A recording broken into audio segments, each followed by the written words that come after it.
Soy Nacho Navarro y voy a mostrarte Aragón como nunca lo has visto. Un Aragón diferente, atravesando sus edificios, diseccionándolos con la tecnología de escaneado más puntera,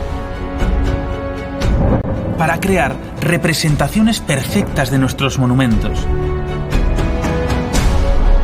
Nubes de millones de puntos que dan una imagen en 3D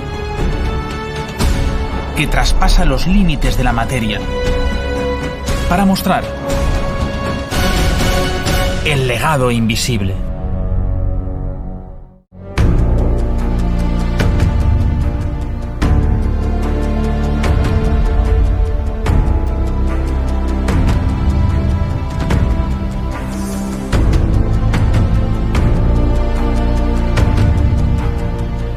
Hace 1000 años, que se dice pronto, en el 1035, Ramiro I hereda las tierras que hoy recorro, el valle del río Aragón. Poco después, las uniría a Sobrarbe y Ribagorza, dando lugar al Reino de Aragón. Estoy en Jaca, aquí comienza todo. Hasta la reconquista de Huesca, fue la primera capital del Reino de Aragón. En la época de Ramiro I, Jaca era poco más que una aldea. Es su hijo, Sancho Ramírez, cuando regresa de su expedición a Roma, quien la convierte en una verdadera urbe.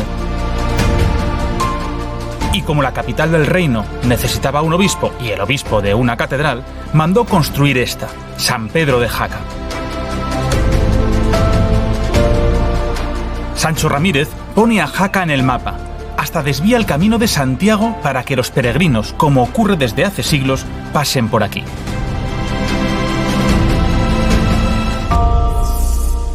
Uno de los grandes debates de la historia del arte español es qué catedral se comenzó antes, la de Jaca o la de Santiago de Compostela. Sigue sin resolverse, pero algo está claro. Esta es la única de las primeras obras importantes del románico español, y para muchos, la primera.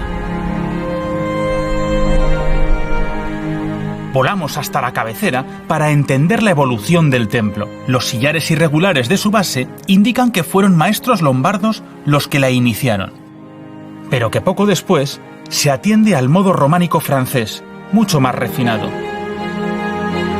Y si desmontamos su fachada lateral, veremos el estilo gótico de las descomunales naves y de sus bóvedas de crucería del siglo XVI.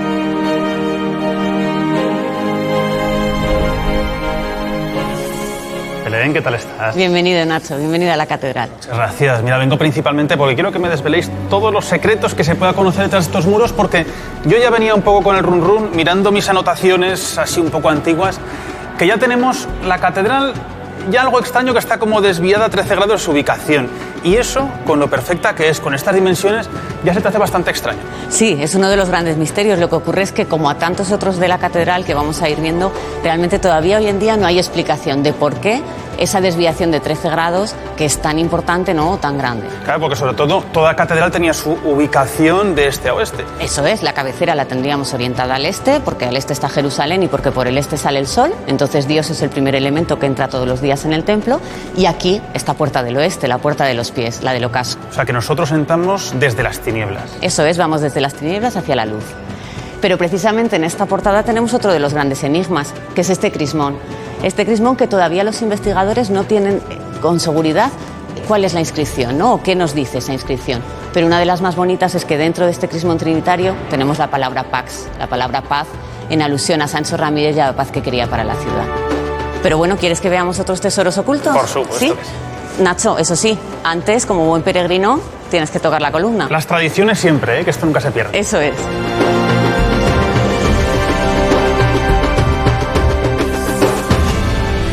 La lonja grande marca la dirección del templo, desviado de la orientación exacta oeste-este. Un error de cálculo o un ardid que se presta a interpretaciones astronómicas de todo tipo. En la cara oeste, el crismón trinitario que preside la lonja grande recibe a los peregrinos advirtiéndoles: purifica de vicios tu corazón para que no perezcas de una segunda muerte. Esa segunda muerte era el infierno. Mira, Nacho, si te parece, vamos a conocer algunos de los secretos de la catedral, del museo también. Y los primeros los vamos a encontrar aquí en la Torreta, que era la antigua cárcel y el lugar donde se impartía justicia en la catedral. Entramos en la sala de las joyas de Santa Grosia. Sí. Son joyas de los siglos XVI al XVIII y que bueno, pues fueron entregadas por distintos devotos a la patrona de Jaca. Y estas joyas se encontraron dentro de la urna relicario que preside el altar mayor de la catedral. Que estaban como colgando, ¿no? Eso es. Y bueno, pues una de las más curiosas sin duda es este soldado, este caballero prisionero, porque fíjate, lleva grilletes y bueno, pues tiene el casco abierto, ¿no? Pues en señal de respeto.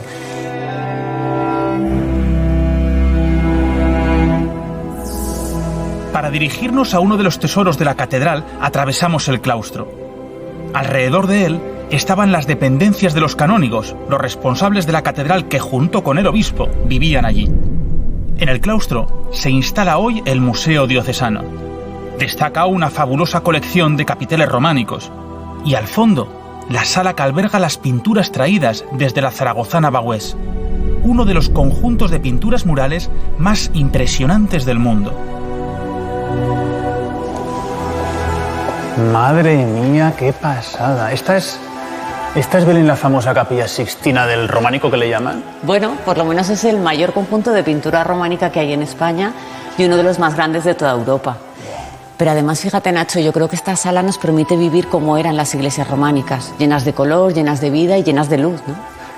Bueno, nos viene muy bien porque aquí podemos quitar ideas, ¿no? Muchas veces vemos las grandes catedrales todas de piedra y la piedra no es belleza, sino que iba todo completamente pintado. Policromado. Porque claro, imaginarte dentro de esa iglesia de Bagüés esta barbaridad, esto es único en el mundo. ¿Cómo podemos traer o cómo podían traer estas pinturas hasta esta localización de Jaca?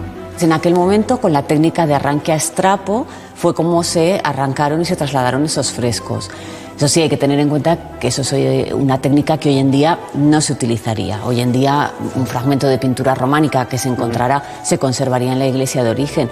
Pero es cierto que en aquellos años 60 o 70 fue la única forma de salvar estos conjuntos y de que hoy podamos admirarlos todos. Claro, son restauraciones, intervenciones muy agresivas, pero que si no es por estas intervenciones seguramente no estaríamos apreciando esta maravilla. Claro, cuando se procedió al arranque de las pinturas de Bagüés y a su traslado a Jaca, lo que hubo que hacer es construir en el museo, en el ángulo del claustro, una sala coexesta con exactamente las mismas dimensiones de la iglesia de Bagüés para poder recolocar todo este gran conjunto de pintura mural. O sea, ahora estaríamos dentro de lo que era exactamente la iglesia. La misma forma, mismas dimensiones, casi la misma techumbre, para imaginarnos y recrear todo el espacio. Eso es, se ha recreado perfectamente la iglesia de Bagüés para que podamos intentar sentir lo mismo que sentían los habitantes de Bagüés hace más de 900 años. Fantástico.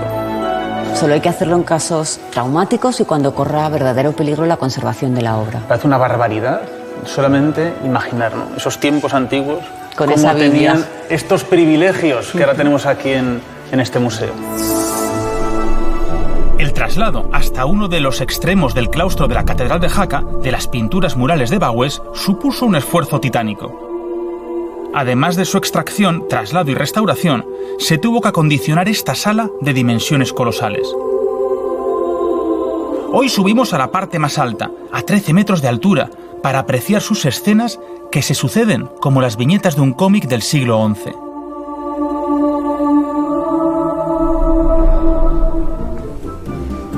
Yo estaba andando por aquí y hay unas cosas que me gustan mucho, no sé a vosotros, que son los objetos fuera de lugar. Y acabo de ver uno que me parece increíble, que igual no tiene nada que ver, pero es muy curioso. Aquí igual estamos ante el primer selfie o fotografía con un teléfono móvil de la historia. Mirad, mirad.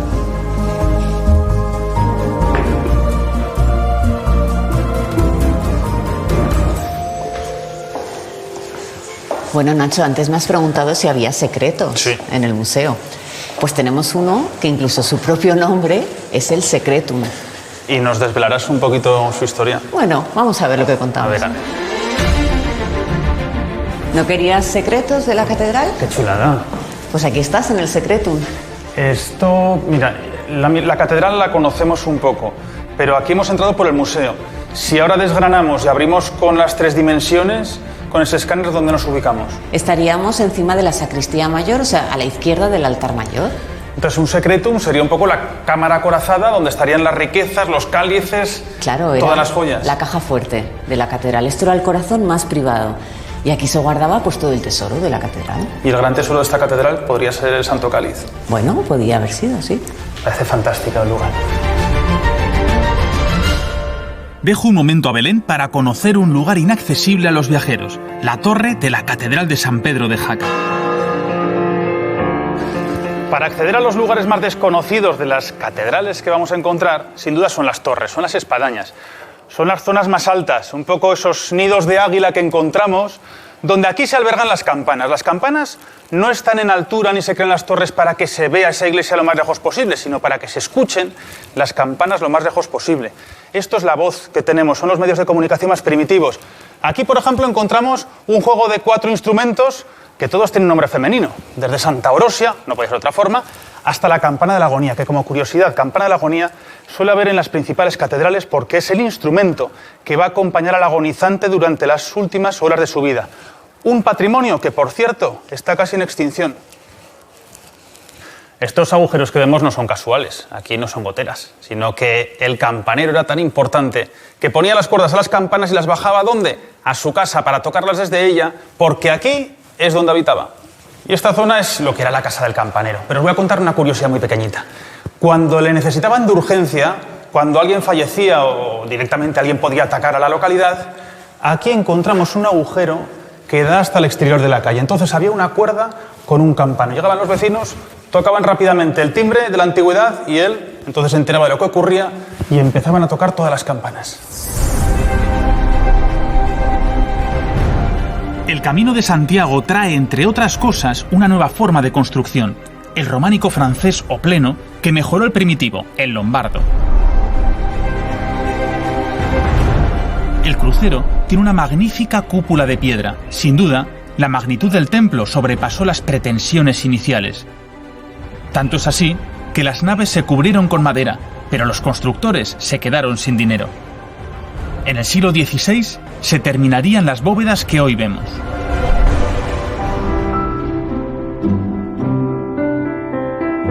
Mira, Nacho, si te parece, vamos a ver una de las partes más secretas de la catedral, que son las pinturas de Valleu que están detrás del órgano. ¿Y qué sentido tiene? Porque las pinturas realmente es para que se vean, ¿no? Claro, es que en origen no estaría. En 1798 Valleu decora todo el ábside. Lo que ocurre es que el órgano se trasladó aquí solo hace 100 años. Entonces, desde hace 100 años está oculto y solo lo puedes ver si eres el organista de la catedral. Bueno, pues somos unos privilegiados para verlo. Detrás del órgano, al alcance de muy pocos, podemos contemplar las pinturas de Fray Manuel Valleu, cuñado de Goya.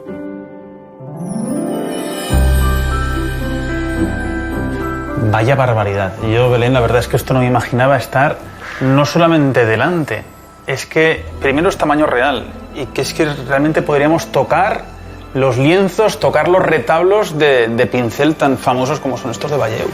Pues sí, la verdad que además es una escena clave en la vida de San Pedro, ¿no? San Pedro, que es el titular de la catedral, y tenemos justo el momento de la entrega de las llaves a San Pedro y la triple confesión de San Pedro ante Cristo resucitado. Y con estas figuras además tan expresivas, tan grandes de tamaño, tan monumentales de Fray Manuel Valleu. Privilegios del arte, poder estar aquí cara a cara con ellos. Sí, y que solo vive todos los días el organista de la catedral. Qué suerte tiene. Bueno, Belén, ¿tú crees que me pueden dejar darle un poco de caña aquí al órgano recién restaurado? Yo creo que sí, Nacho. Sí, prueba, ya verás. Esto es el alma de la catedral. Totalmente. Vamos aquí a remover un poco los cimientos, a ver qué es lo que pasa. Venga.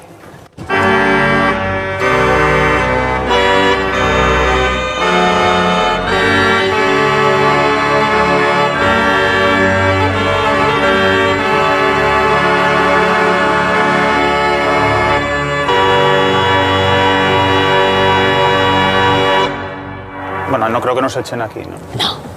Me encanta. Yo creo que es una experiencia maravillosa acabar así.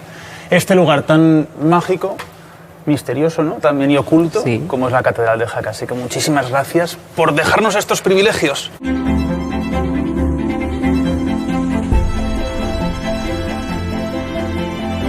Mira, Nacho, si te parece, vamos a ver uno de los capiteles más emblemáticos y que guarda algún misterio de la catedral, que es este que tenemos aquí. Es el llamado capitel de San Sixto y fue realizado por el maestro del sarcófago de Doña Sancha. ¿Y qué tiene de especial? Bueno, pues lo que nos cuenta, ¿no? Que es la historia en la que Sixto II Papa le hace el encargo a su diácono, a San Lorenzo, de entregarle el Santo Cáliz, ¿no? Y por eso nos encontramos aquí esa figura que está tocando la cruz, porque realmente sería un poco la simbología de lo más sagrado que existe para el mundo, que es la cruz de Cristo. San Lorenzo estaría tocando la cruz y haciéndole el encargo a sus discípulos de que enviara el Santo Cáliz a Huesca, ¿no?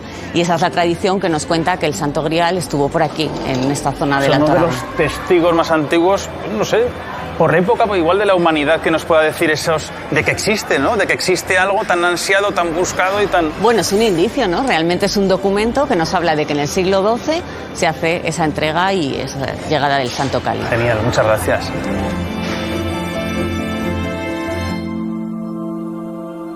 Continúo mi ruta por los orígenes del Reino de Aragón, dirigiéndome a uno de los lugares más mágicos que conozco, un espacio telúrico, cueva santuario de eremitas desde tiempos inmemoriales.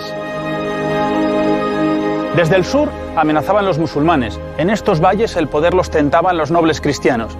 Me encuentro en uno de los parajes más bellos de Aragón. Me dirijo al monasterio de San Juan de la Peña.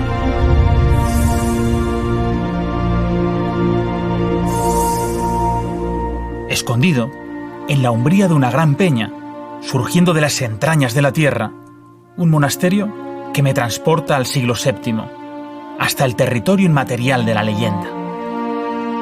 Una leyenda que cuenta que dos hermanos andaban a caballo por este paraje cuando uno de ellos se precipitó por un gran risco, y que fue durante la caída cuando invocó a San Juan, y que su caballo, milagrosamente, se posó con suavidad a los pies de esta peña.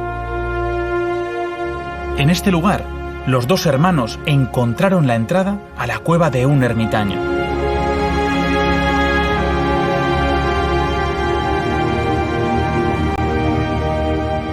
Él y su hermano decidieron retirarse hasta esta ubicación. Este es el origen del monasterio de San Juan de la Peña. Los primeros reyes de Aragón, atraídos por la fama de santidad de esta roca, deciden instalar aquí su lugar de enterramiento.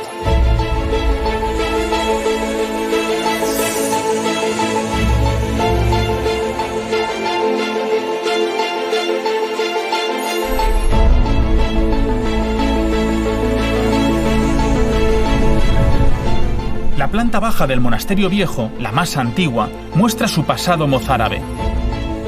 Dos espacios perfectamente compenetrados con la roca. Atravesamos la sala de los concilios para llegar a la iglesia baja. Un espacio vetusto que culmina en dos pequeños altares, como dos pequeñas capillas independientes.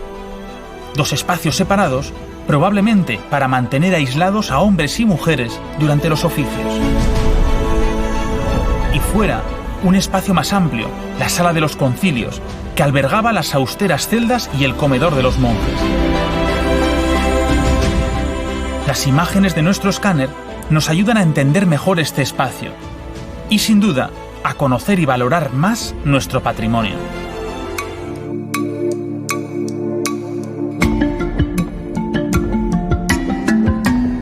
Jorge, no sé por qué me da que escanear esta ubicación no estaría sencilla por la cantidad de recovecos que tiene el monasterio.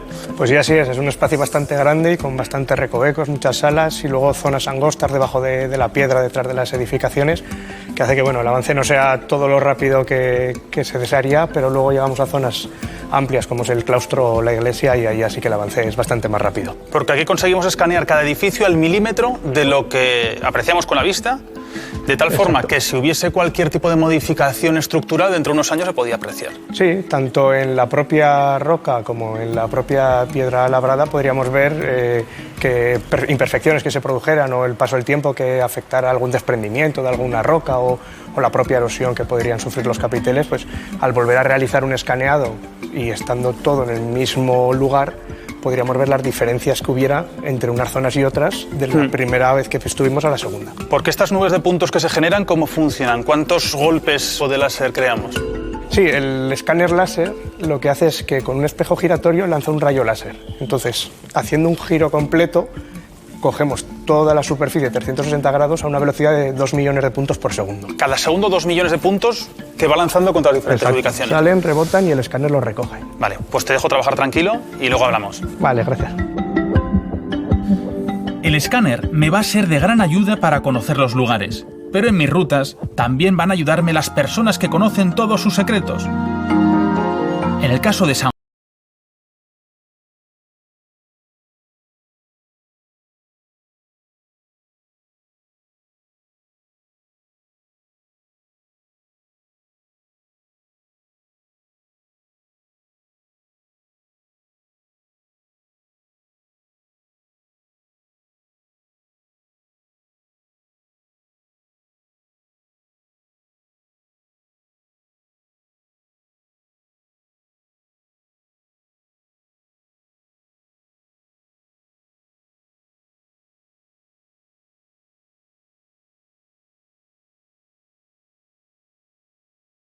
Juan de la Peña, el que ha sido su guarda durante casi 40 años.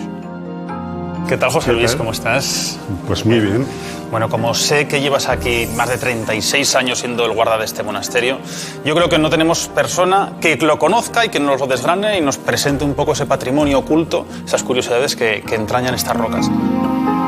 Me impresiona muchísimo que desde fuera las dimensiones no parecen tan desmesuradas, ¿no? Porque entras aquí, Polín, parece que se ha duplicado el espacio del monasterio. Claro, es que ten en cuenta que casi toda la construcción se está metiendo debajo de lo que es la peña. Fíjate, esta zona es una ampliación románica, sí, con Sancho el Mayor de Pamplona, a partir del año 1025. Y aquí era donde estaban los primitivos dormitorios, eran dormitorios comunales. A esta sala también le conocemos con el nombre de Sala de los Concilios, porque aquí parece que se celebraron 2 concilios.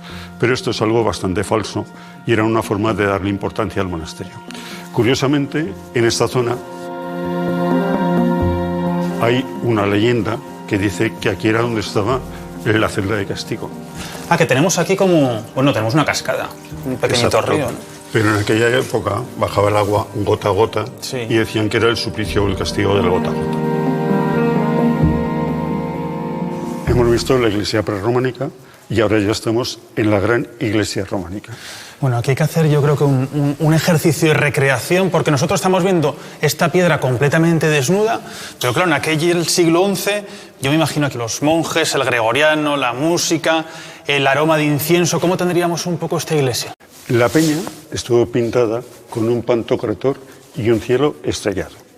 En los ábsides había pinturas representando la leyenda de San Boto y San Félix. En los capiteles había pinturas, grandes cortinajes.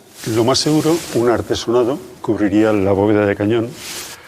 Yo pienso que lo que vemos ahora es el boceto de la obra de arte. Bueno, esto tenía que ser un espacio más que grandioso, ¿eh? Sin lugar a dudas. Esto de atravesar muros me está empezando a gustar. Me permite entender que la iglesia alta está incrustada entre la iglesia baja y la peña. La sobriedad es suntuosa. La gran bóveda de piedra sirve de magnífico retablo. El templo culmina en 3 cabeceras excavadas en la roca madre. Todo habla del pasado recio del monasterio. No es de extrañar que el Santo Cáliz estuviera aquí escondido durante más de 3 siglos cuando Huesca fue tomada por los musulmanes. En este punto me cruzo con uno de los protagonistas de mi ruta de hoy y una de las leyendas más misteriosas de la cristiandad, el que dicen que es el auténtico Santo Cáliz utilizado por Jesucristo en la Última Cena. Esta es una réplica, porque el original se encuentra en la Catedral de Valencia. Mira, José Luis, me sorprende muchísimo porque encontramos aquí en el monasterio de San Juan de la Peña el objeto sagrado, un objeto de poder custodiado, buscadísimo, incluso fruto de enfrentamientos, como es el Santo Cáliz. ¿Por qué lo tenemos aquí en San Juan? El Santo Cáliz estuvo aquí desde el 714, poco más o menos, cuando los musulmanes entran en la península, el obispo de Huesca lo lleva hacia las montañas y aquí estuvo hasta el año 1399, que Martín el Humano lo envía a Zaragoza, estuvo en la Aljafería y posteriormente Alfonso V el Magnánimo lo envía a Valencia, que es donde se encuentra actualmente. Donde lo encontramos ahora, que poca gente sabe que está a modo de préstamo para sufragar las guerras, sino que si la Corona de Aragón hubiese pagado el préstamo, pues posiblemente estaría aquí o estaría en Aljaferia. Por lo más seguro. Cruzamos la iglesia alta para dirigirnos a la masadería, antigua panadería del monasterio.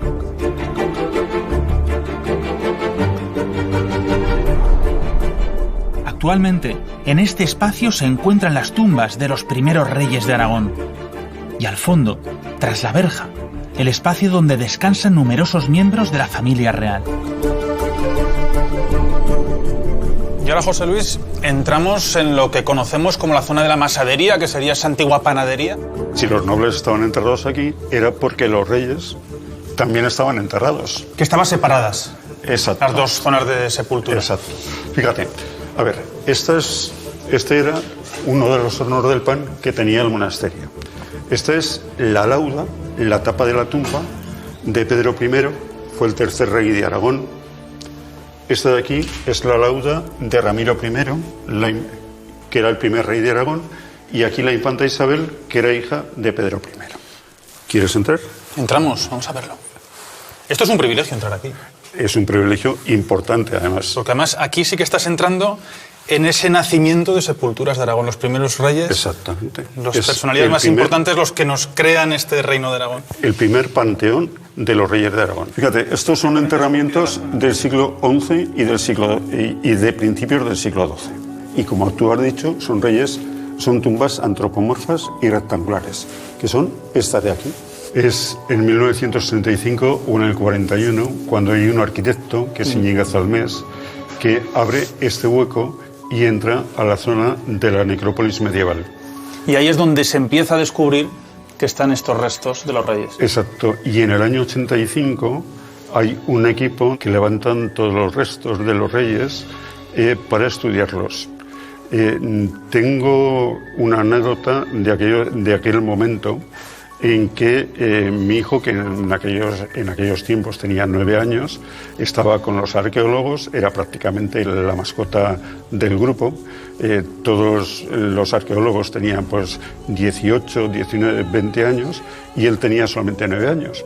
Al mismo tiempo que íbamos levantando los restos, íbamos purgando la tierra, y cuando purgamos la tierra encontró mi hijo el primer anillo, es el que lo descubrió. ¿Con 9 años? Con 9 años. Con 9 años él hace el primer hallazgo de estos restos de lo que vamos a tener de la orfebrería de los reyes de Aragón. Exactamente. Bueno, de hecho, y este fue el anillo que se encontró mi hijo. Esto es una copia de los originales que están en el Museo de Huesca. Y entonces él se encuentra, cuando se está limpiando toda esa arena, se encuentra este anillo, que se vienen todos arriba, lógicamente. Nos venimos todo el mundo arriba, y empiezan a aparecer ese mismo día las joyas. Encontramos los otros 2 anillos, en total 3 anillos de oro, y el dado de marfil lo encontramos posteriormente. Nuestro escáner nos permite ver las dos caras de este espacio. De un lado, las tumbas excavadas en la roca, y de otro, el Panteón Real. Este mausoleo de estilo neoclásico, ubicado en la que era la sacristía de la iglesia, está forrado con un conjunto de láminas de bronce que dan solemnidad al espacio. No sabemos cómo sería antes de estos cambios del siglo XVIII, pero seguramente que no se verían las tumbas de la masadería como ahora. ¡Wow! Es que este es el panteón que tenemos. Este es el panteón que tenemos, el que la gente más ve. Esto tiene una explicación. Llega el último incendio y la parte de la necrópolis medieval queda prácticamente destruida. Claro, es que venimos de ver esas tumbas antropomorfas y de pronto la grandeza que parece como desconectado de todo el monasterio y una ubicación como si estuviese exenta. Ya, pero el conde de Aranda y Carlos III en el siglo XVIII quieren dignificar las tumbas reales. ¿Y qué mejor forma que construir esto? Pues en las placas de bronce están enterrados Ramiro I, Ramiro Sánchez, Sancho Ramírez y Pedro I. Esto es como si dijéramos el telón de lo que nos hemos encontrado antes en las tumbas que yo he estado justamente encima. De la necrópolis medieval. Y aquí es donde encontramos esa historia de los cuarterones del escudo de Aragón. Exactamente. Pues la historia resumida, yo creo que en esta localización, el mejor resumen que tenemos de todo Aragón. Pues sí.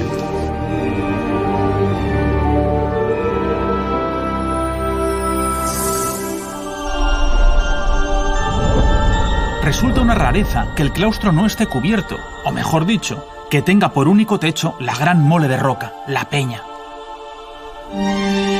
Esto permite, hoy, estar perfectamente integrado en el entorno. Algunos historiadores apuntan a que en su día estas galerías tendrían tejado, como cualquier otro claustro. Otros, sin embargo, apuntan a que la roca haría de techumbre junto a un gran muro exterior, poniendo a cubierto a los frailes de las inclemencias del tiempo. Aquí el muro era mucho más alto y por ahí había otras construcciones. Fíjate en la pared cómo te marca la altura que tenía el muro. Que es donde están todos los agujeritos, ¿no?, del anclaje que Exactamente. vemos. O sea, que sería como una forma de contención que estaría invisible hacia la gente de fuera, no verían el claustro desde abajo. Teniendo en cuenta además que por aquí había muchas más construcciones. Conservamos hoy en día una tercera o una cuarta parte. Aquí falta hospedería, hospital, enfermería, cuadras, graneros. Porque este claustro es el famoso que esos capiteles hacen guiños también a ese Santo Cáliz. Hay una escena, hay un capitel que lo vamos a ver. Que tenemos sobre Santo Cáliz y otra cosa más. Aquí lo tienes, la última cena, pero una última cena iconográficamente muy curiosa. No es el momento de la consagración, es otro momento distinto. Jesús da de comer el pan mojado a Judas. Judas coge el pez, que es el símbolo de Cristo. Que es el que está tirando de se lo la está bola. llevando. San Juan con barbas, como lo representan los bizantinos, se apoya en el hombro y San Pedro le pone la mano encima a Juan y le pregunta. Y aquí es donde haría esa referencia al Santo Cáliz que ahora está en Valencia. Al Santo Cáliz y al Santo Grial, que se dice que es la ensaladera de la última cena. Eso hay una teoría que alimenta esas historias, esa duplicidad de esos dos objetos de poder. Me parece interesantísimo el que nos hable de esos dos objetos, porque creo que es de las poquísimas referencias en el mundo que nos habla de ellos dos. Tienes toda la razón.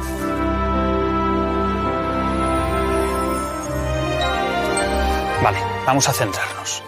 Entonces, ¿qué objeto ha sido tan perseguido por los grandes personajes de la historia? ¿El Grial o el cáliz? Porque aquí entonces tenemos que desmitificar muchísimas cosas, desde las grandes producciones de Hollywood, con los Caballeros de la Mesa Redonda, con Perceval, con Indiana Jones, a esos personajes como Carlomagno, con su ansiada búsqueda. Porque aquí la historia se incrementa y esa leyenda cuando nos cuentan que el cáliz, que el Grial, se encontraba oculto en un bosque secreto, se encontraba bajo una gran mole de roca y se encontraba con el manantial de la eterna juventud. La leyenda, hoy más viva que nunca. Estoy aún impresionado por la solemnidad de uno de los 5 panteones reales que tiene nuestra comunidad. Un descanso y sigo mi ruta por los orígenes del Reino de Aragón, camino a Huesca.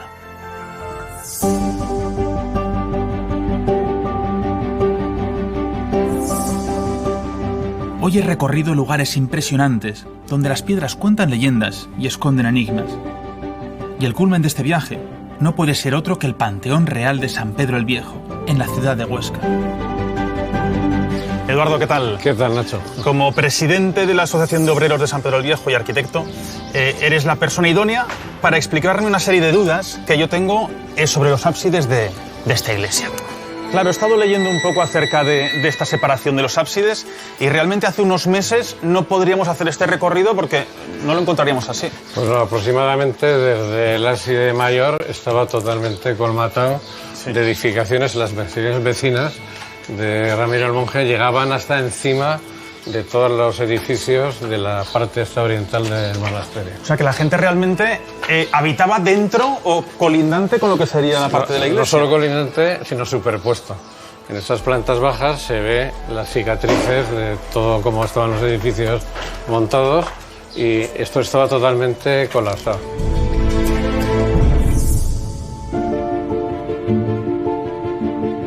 San Pedro el Viejo es un edificio encajonado por el devenir del tiempo. Hasta hace muy poco, los ábsides de la iglesia estaban literalmente asfixiados por los edificios colindantes. Sobre el Panteón Real se habían construido dormitorios y cuartos de baño. Hoy, tras años de litigios, estos han desaparecido dejando un pasillo que separa definitivamente los ábsides del resto de edificaciones. Hay personas que cuentan cosas muy curiosas, a mí me sorprende muchísimo, ¿no? Como decían, no, es que estábamos viviendo encima del Panteón Real, teníamos hasta el baño, la habitación, que se encontraba en la misma ubicación. Bueno, había una señora, que era Marieta Pérez, que era una señora muy famosa en Huesca, que presumía de que dormía encima de Ramiro el Monje. ¿Ah, sí? Y era verdad, tenía un dormitorio que estaba justamente encima de esa cubierta, lo que ahora es cubierta. Sí. Ahí había, todos esos edificios pasaban encima y estaban montados encima. Este es el Panteón Real, la capilla de San Bartolomé. Que es justamente este espacio. Este espacio que, como se ve, es una construcción externa a lo que es la fábrica de la iglesia. Solo aquí había una habitación que tenía ahí un armario empotrado grande, se había encargado la cornisa, ya se ve que ese trozo de cornisamiento es nuevo, esa es la cornisa original, lo que quedaba. Y entonces aquí encima se había montado pues lo que era un dormitorio con un cuarto de baño y todo esto estaba unido, lógicamente, con... ¿Y tenían el baño encima del Panteón Real? Sí, exactamente encima. Ahora vemos aquí una fachada que se ha hecho totalmente nueva, siguiendo el muro antiguo de la casa, pero estas casas llegaban hasta montarse encima de... O sea, estaba completamente dentro del muro, incluso por encima de los... Exacto. Esta iglesia respira aliviada. Tras 20 años de litigios, se ha acometido uno de los procesos de recuperación artística y patrimonial más importantes de Aragón.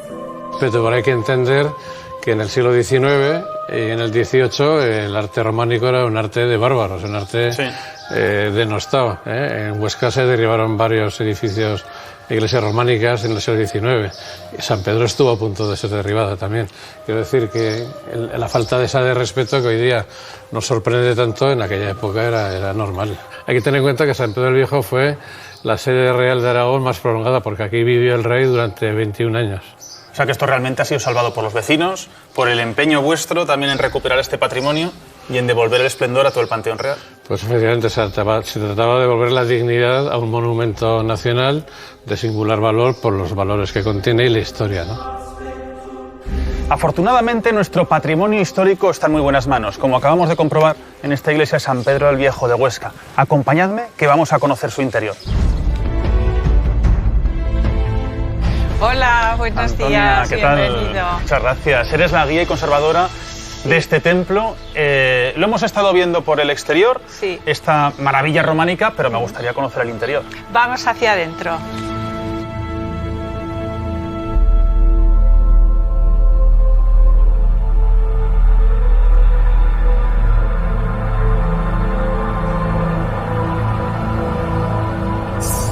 Estamos ante una de las iglesias más antiguas de España, donde se celebraba culto cristiano, incluso durante la dominación musulmana. De aquel monasterio mozárabe solo quedan algunas capillas y el Panteón Real. El templo que hoy conocemos, de principios del siglo XII, es uno de los mejores ejemplos de románico que se conservan, una maravilla que esconde un secreto tras su óculo. Fíjate qué iglesia románica. Hombre, el esplendor, las dimensiones, las pinturas. Sí. Y fíjate en el retablo mayor que está dedicado a San Pedro, que es el titular de la iglesia. Está entronizado presidiendo el como retablo. papa, con las llaves, su atributo, y con escenas de la vida de San Pedro. Ajá. Y tiene el óculo, que es esa capilla que hay arriba, secreta. ¿Has estado alguna vez en una capilla del óculo? Nunca he subido a ninguno. No sé ni cómo se sube. ¿Vamos? ¿Se puede subir? Sí. Me encantaría. Ve.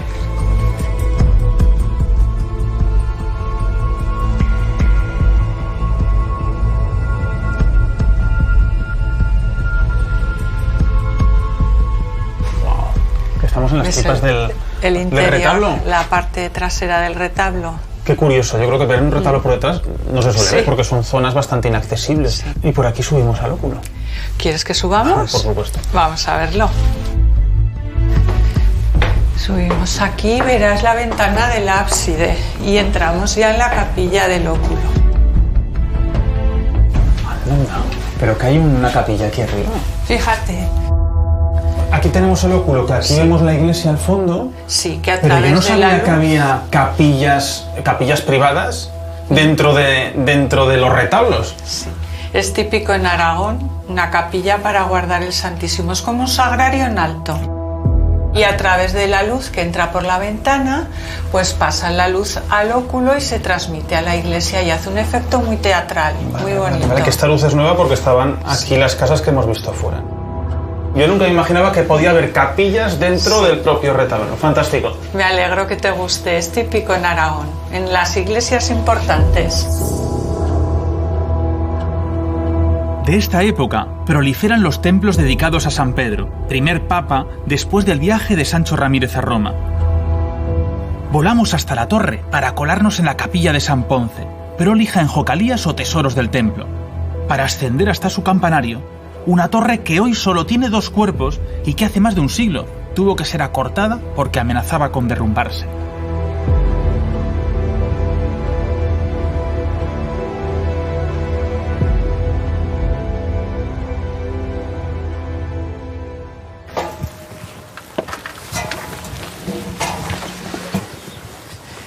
Fíjate qué sitio.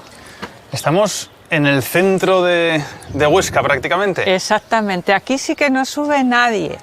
Bueno, claro, porque hay que cruzar el tejado, hay que cruzar las falsas, hay que cruzar todo. Es muy difícil. A mí esto es lo que me gusta, que me enseñéis sitios que no viene nadie. Cruzar tejados, subir a torres y ver campanarios y lo desconocido.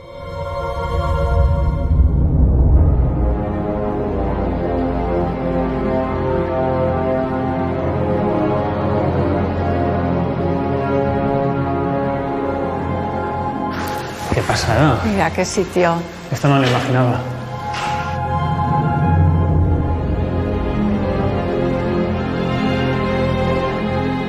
Qué bonito, porque aquí hay que imaginarse, la torre tenía el doble de altura. Sí, tenía 4 pisos más. Claro, es muy curioso, porque está como todo lleno de grafitis por las paredes de diferentes épocas. Sí. Donde aparece desde el 16 al 19, diferentes siglos. ¿Y qué hacían? Aquí poner el nombre porque aparece como que está ahí policromado también, ¿no? Sí, hay 2 campanas muy antiguas del siglo XVI y bueno, se comunicaban a través de las campanas, hay muchas leyendas también. ¿Aquí es la que tocaba sola? Sí. ¿Cuál es? Tienen nombre, una se llama Roberta, otra Vicenta, Nunilo, Alodia, relacionados con la ¿Y esta campana que empezó a tocar sola cuando intentaron robar las reliquias? Sí. Sí, en 1510 comenzaron a sonar las campanas porque querían robar las reliquias de los santos y son ese tipo de leyendas que hay en Aragón. Se intentaron contrastar porque hay muy curiosas, porque normalmente la campana lo que hace es tocar sola como mal augurio, entonces avisa de que algo malo va a ocurrir. Sí. Y estás en una época donde Aragón es muy famoso con esas historias. Decían que se ponían incandescentes, que los badajos bajaban como lenguas de fuego, empezaban a tocar de forma descontrolada. Estos instrumentos que no dejan de ser mágicos, ¿no? Y salvaron, si esa leyenda fue así, salvaron a las reliquias de esos robos. Exacto, sí, sí. El claustro de San Pedro el Viejo es un claustro recogido si lo comparamos con los de otros monasterios. De sus 38 capiteles, 18 son originales. Los otros son una réplica exacta realizada a finales del siglo XIX porque estaban muy deteriorados. Ironías del destino, fue el estado ruinoso de esta joya románica la que provocó que a finales del siglo XIX todo el conjunto estuviera a punto de ser derruido. Antonio, este es el famoso claustro que sobrevivió por pocas horas, que querían destruirlo para pasar una calle por el medio. Pasaba una calle justo por medio. ¿Y qué querían hacer? ¿La destrucción de toda esta zona? Sí, estaba el claustro en ruinas y no lo ponían en valor. Entonces, gracias a que unos historiadores dijeron que es panteón real, entonces lo restauraron, lo declararon monumento nacional en 1845 y iban a hacer toda la restauración del claustro. Realmente un poco esa descripción que me puedas hacer de estos capiteles o qué significado va teniendo lo que es cada uno de ellos. Hay 38, de los cuales 18 son originales del siglo XII. Los originales son del maestro de San Juan de la Peña y son muy narrativos, son historiados, nos cuentan la vida de Cristo y la vida del hombre. O sea, que lo que demuestra es aquello que llamaban como la Biblia de los pobres, ese analfabetismo de la época que tenían que comprenderlo por medio de la escultura, de la pintura. ¿Y hay alguno en el que nos podamos detener? ¿Alguno curioso que tengáis por aquí? Pues tenemos el del capitel, uno que es más grande que el resto, que nos narra la leyenda de Constantino. Pues es muy curioso. ¿Sabes qué nacionalidad tenía la que lo descubrió? ¿Quién? Japonesa. ¿Japonesa? Sí. ¿Y qué? Fue Hitomi Hasano, que estudió la iconografía de los capiteles y descubrió el verdadero significado. Nos está narrando la leyenda de Constantino y relata todo el bautismo de sangre, cómo estaba enfermo de lepra y tenía que sacrificar 3.000 niños y con esa sangre bañarse. Además se ve así como los rostros un poco doloridos, ¿no? Como que están las con madres esas formas llorando, de pena.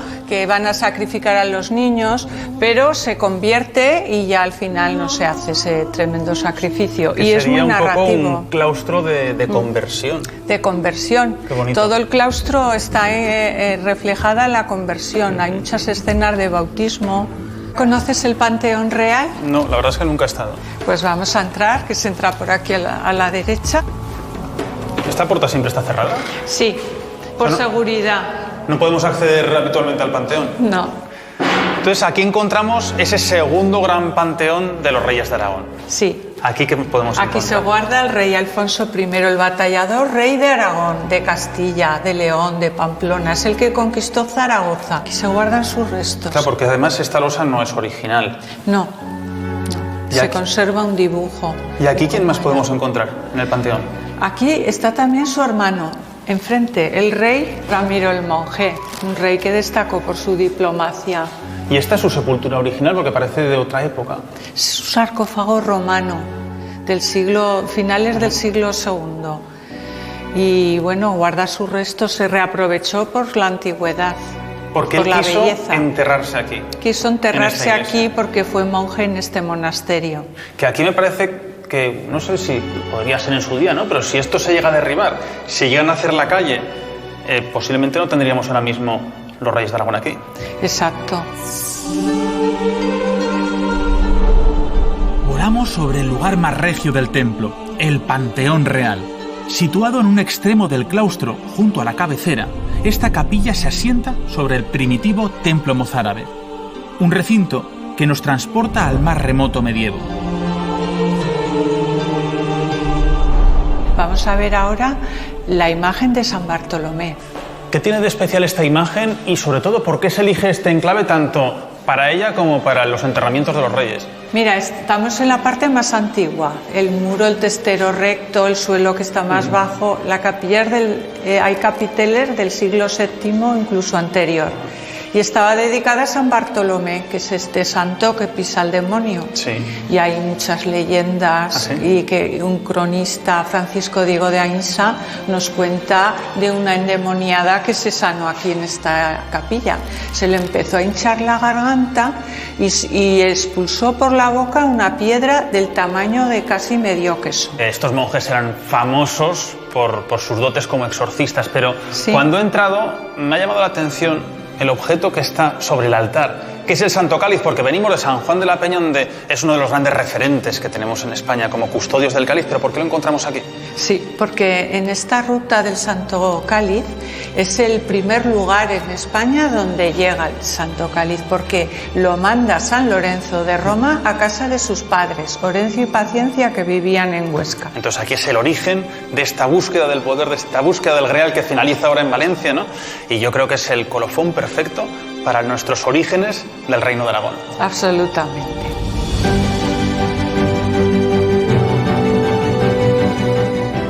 Aquí se cierra un capítulo de la historia del Reino de Aragón y comienza otro, el de la Corona de Aragón. Pero parafraseando a Michael Ende, esa es otra historia y debe ser contada en otro momento.